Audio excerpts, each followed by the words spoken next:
آج کا جو ہمارا سبق ہے وہ ہے نورانی قاعدہ تختی نمبر 1 اور سوال نمبر 4۔ آج کا جو ہمارا سوال ہے وہ نقطوں کے بارے میں ہے۔ نمبر 1، نقطے کسے کہتے ہیں؟ نمبر 2، عربی زبان میں نقطوں کی تعداد کتنا ہے؟ نمبر 3، نقطے کہاں لگتے ہیں؟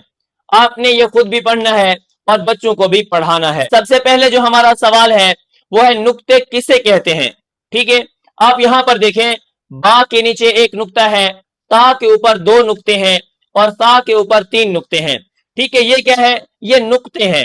ٹھیک ہے، اور نقطے کسے کہتے ہیں؟ یہ حروف کی پہچان ہوتے ہیں، یعنی نیچے نقطہ ہے تو با ہے، اوپر 2 نقطے ہیں تو تا ہے، اسی طرح اوپر 3 نقطے ہیں تو سا ہے۔ ٹھیک ہے، کیا ہوتے ہیں؟ حروف کی پہچان ہوتے ہیں اور آواز بدلنے کا بھی ذریعہ بنتے ہیں، یعنی با تا سا ان تینوں کی شکل ایک ہوتی ہے، لیکن اگر ہم ان کے اوپر نقطے چینج کر دیں، با کے نیچے ایک نقطہ لگا دیں یہ با بن جائے، اسی کو ہم مٹا کے اوپر 2 نقطے لگا دیں تو یہ تا بن جائے، اسی طرح اس کو لگا دیں تو یہاں پر دیکھیں اس سے کیا ہے؟ آواز بھی بدل رہی ہے اور کیا ہو رہا ہے؟ حروف کی پہچان بھی ہو رہی ہے کہ نیچے نقطہ با، اوپر 2 نقطے تا۔